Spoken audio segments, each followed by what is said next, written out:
อนใจถึงจะจากเจ้าไปแสนไกลแต่หัวใจคือทอดบ่หาย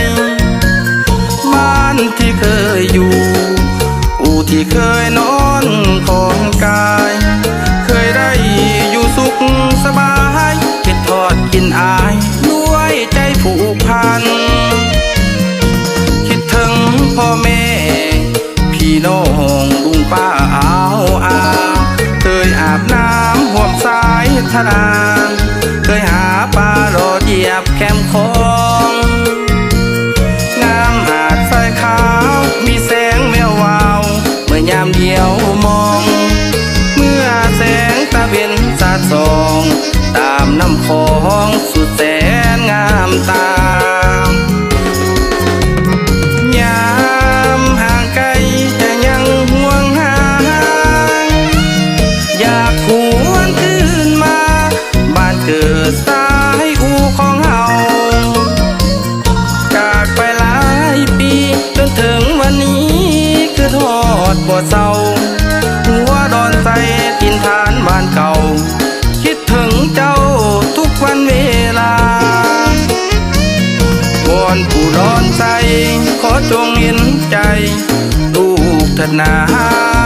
ลูกขอโปรดกาบันทาขอจงเมตตาช่วยมาคุ้มครองให้ลูกมีสุขพ้นจากทุกข์ปล่อยภัยทางพ้องเมื่อไรลูกมีเงินทองคงจะย้อนคืนที่ร้อนใจ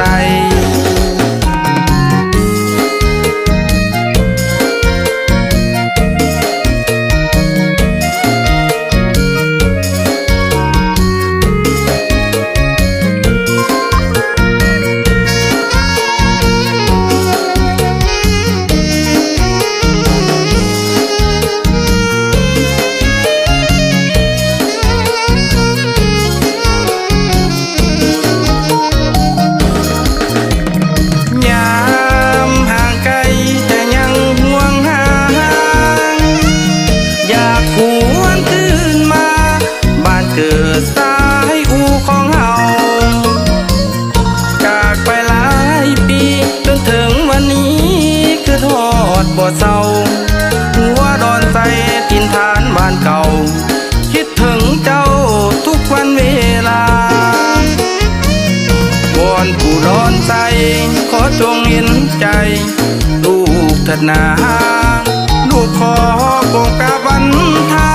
ขอจงเมตตาช่วยมาคุ้มครองให้ลูกมีสุขพ้นจากทุกข์ปล่อยภัยทางพ้องเมื่อไรลูกมีเงินทองคงจะย้อนคืนที่